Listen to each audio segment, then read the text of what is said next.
अच्छा, त्या पण आल्या का? येतात का परळीला? अहो, परळी पॅटर्न, जवळचा पत्ता, तुम्हाला जर चित्रपट बनवायचा असेल तर परळी पॅटर्न म्हणजे म्हणायचं काय?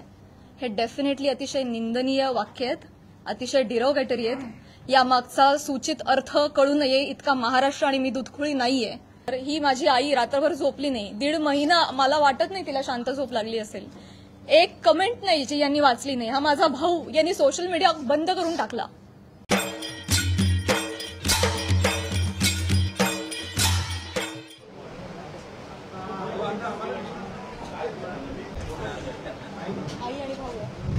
सगळ्यांना नम्रतापूर्वक नमस्कार. बीड जिल्ह्यातील माननीय आमदार श्री सुरेश धस यांनी काल प्रसार माध्यमांशी बोलताना जी काही टिप्पणी केली त्या संदर्भात तीव्र निषेध व्यक्त करण्यासाठी आज मी तुम्हा सगळ्यांसमोर आलेली आहे. काल नाही तर गेले 1.5 महिन्यापासून हा सगळा प्रकार चालू आहे आणि गेले 1.5 महिने अत्यंत शांततेनं मी या सगळ्याला सामोरी जाते. आणि ही माझी शांतता, माझी मूकसंमती नाहीये. मी शांत बसणं हा पर्याय स्वीकारला. या गटारात मी दगड टाकणं योग्य समजलं नाही. एका सांस्कृतिक कार्यक्रमामध्ये सत्कार स्वीकारताना काढला गेलेला एक फोटो, ती आमची एकमेव भेट, धन्यवाद, हा एकमेव संभाषण, एक शब्द, याच्यावरून एवढी आवई उठावी?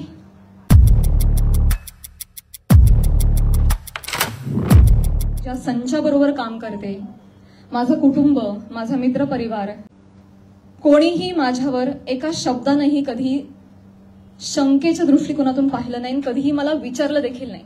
असं सगळं असल्यामुळे आणि या सगळ्यांचा पाठिंबा आणि माझ्यावरचा विश्वास इतका दांडगा होता, ही माझ्यासाठी अत्यंत जमेची बाजू होती.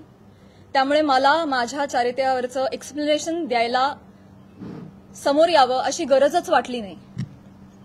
आज ही वेळ येतेय, ही अत्यंत नामुष्की आहे आणि ती वेळ आली आहे कारण एक लोकप्रतिनिधी याच्यावर टिप्पणी करतात. काल जर हे असं बोलले नसते तर मी तशी शांत बसले होते. माझा एक बेसिक प्रश्न आहे सुरेश धस साहेबांना. तुम्ही एक राजकारणी आहात, आम्ही एक कलाकार आहोत. तुम्ही एका दुसऱ्या राजकारणावर कुठेतरी कुरघोडी करताय, टीका करताय. तुमचं जे काय चालू आहे लखलाभ, तुम्ही ते करत राहा. या सगळ्यांमध्ये तुम्ही कलाकारांना का खेचता? आम्हा कलाकारांचा ह्याच्यामध्ये काय संबंध? काय बीडमध्ये काहीतरी कायदा सुव्यवस्थेचा काही प्रश्न निर्माण झालेला आहे, त्याच्यावर भाष्य करत असताना कलाकारांवर गाडी का घसरते? बर, ते इव्हेंट मॅनेजमेंट विषयी काहीतरी सांगत होते की यांच्याकडून शिकावं इव्हेंट मॅनेजमेंट, मान्य. पण मग महिला कलाकारांचीच का नावं येतात? का परळीला कधीच कोणी पुरुष कलाकार गेला नाही का कार्यक्रमाला? त्यांची नावं का नाही येत? इव्हेंटमॅनचं तुम्हाला जर एक उदाहरण द्यायचं आहे तर पुरुष कलाकारांची नावं घ्या ना. महिलांची नावं घेऊन अतिशय कष्टानं ज्या महिला अतिशय छोट्या फॅमिलीमधून येऊन संघर्षमय आयुष्य जगत मोठ्या होतात आणि आपलं एक नाव कमवतात, त्यांची प्रतिमा ते असं बोलून डागाळतात. त्यांनी त्यांच्या वैयक्तिक स्वार्थासाठी फिल्म इंडस्ट्रीमध्ये काम करणाऱ्या महिलांची नावं घेतली, त्याचा वापर केला, गैरवापर केला. एक कलाकार म्हणून वेगवेगळ्या शहरांमध्ये जाणं, प्रेक्षकांचं मनोरंजन करणं, हे कलाकारांचं काम आहे. याआधीही हजारो नेत्यांबरोबर, प्रतिथयश क्षेत्रातल्या सगळ्या मान्यवरांबरोबर फोटो आहेत. मग तो फोटोचा रेफरन्स उचलून तुम्ही कोणाही बरोबर असं नाव जोडून टाकणार का? महाराष्ट्रातल्या राजकारण्यांना हे कृत्य शोभत नाही. बरं, ते जे बोललेत ते इतकं कुत्सित आहे. अच्छा, त्या पण येतात का परळीला? अच्छा, कोणाला जर नवा चित्रपट वगैरे करायचा असेल तर परळी पॅटर्न अवलंबावा. त्यांचा जे काय जवळचा पत्ता वगैरे, काय म्हणायचंय काय तुम्हाला? तुम्ही फक्त महिला कलाकारांच्या चारित्र्यावर शिंतोडे नाही उडवत आहात, महिलांच्या कर्तृत्वावर सुद्धा तुम्ही प्रश्नचिन्ह उपस्थित करताय. ही अशी टिप्पणी करून तुम्ही माझी नाही, आम्हा महिलांची नाही, स्वतःची मानसिकता दाखवताय असं मला वाटतं.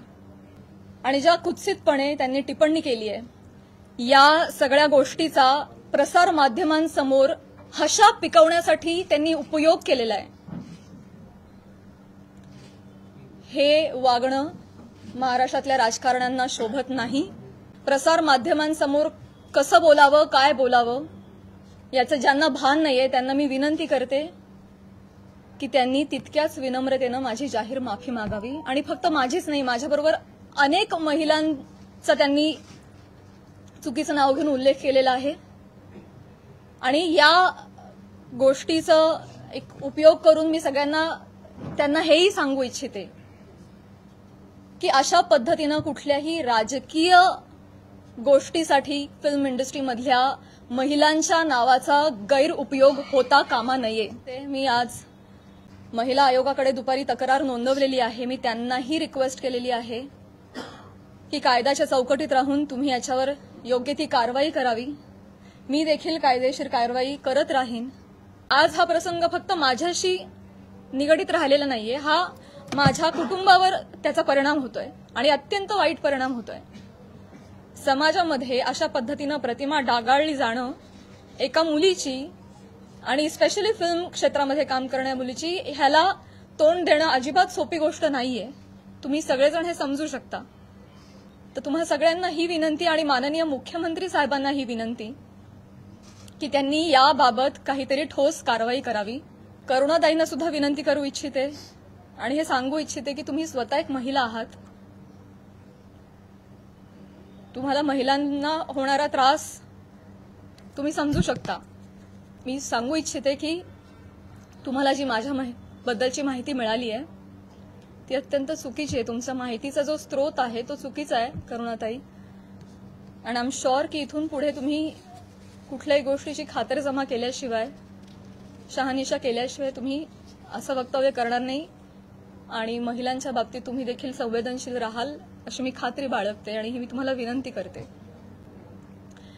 आणि मुख्यमंत्री साहेबांना ही विनंती करते की एका कार्यक्रमातला एका मंत्र्याबरोबरचा एक फोटो याच्यामुळे इतकं वादंग उठावं आणि इतकी आवई उठावी आणि त्याच्यावर हजारो न्यूज पोर्टल्सनी, युट्यूब चॅनल्सनी ह्याच्या न्यूज बनवाव्यात आणि वाटेल तसे ते लाईक्स आणि सबस्क्रिप्शन वाढवत राहावेत. त्यांना भीती नाहीये की याच्यावर कोणीही काहीतरी ऍक्शन घेईल म्हणून ते हे करतायत. आणि मी पुन्हा एकदा सांगेन की मुख्यमंत्र्यांना विनंती की तुम्ही याबाबत ठोस कारवाई करावी, आदेश द्यावेत. सुरेश धसांना मी विनंती केलेलीच आहे की त्यांनी जाहीर माफी मागावी. सगळ्यांनीच ही जी बाब आहे ती अतिशय गांभीर्यानं घ्यावी. इथे मी फक्त माझ्या न्यायासाठी नाही बोलते.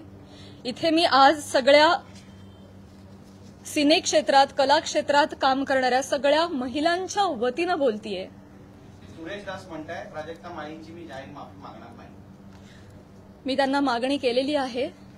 त्यांनी ज्या कुत्सितपणे हशा पिकवण्यासाठी हा मुद्दा उचललाय ज्याला काही बेस नाही, तर मी मागणी केलेली आहे आणि मला खात्री आहे की माननीय मुख्यमंत्री साहेब, माननीय उपमुख्यमंत्री साहेब, महिला आयोग याच्यावर कठोर कारवाई करतील आणि योग्य ती गोष्ट घडवून आणतील. एका व्यक्ती संदर्भात तेवढा मुद्दा, त्यांची माफी, एवढा छोटा विचार मी नाही करणार. या बाबतीत काहीतरी कठोर निर्णय झाले पाहिजेत, काहीतरी रूल्स अँड रेग्युलेशन्स बसले पाहिजेत. इथून पुढे कुठल्याही महिला कलाकाराला ही मी आज ह्या सगळ्या गोष्टीची पार्श्वभूमी घेऊन म्हणते, भविष्यात मला किंवा कला क्षेत्रात काम करणाऱ्या कुठल्याही महिलेला अशा पद्धतीच्या गोष्टींना सामोरं जायची वेळ येऊ नये यासाठी मी प्रयत्न करेन. जय हिंद, जय महाराष्ट्र. नगरी नगरी यूट्यूब चॅनल शेअर करा, सबस्क्राईब करा, डोकं खाजवा, घंटी वाजवा, लाईक करा, पुढे पाठवा, कधी भी बघा आपल्या हक्काचं चॅनल नगरी नगरी यूट्यूब चॅनल. पांढऱ्याचे पांढरे, काळ्याचे काळे करत राहणार किरण ढाळे.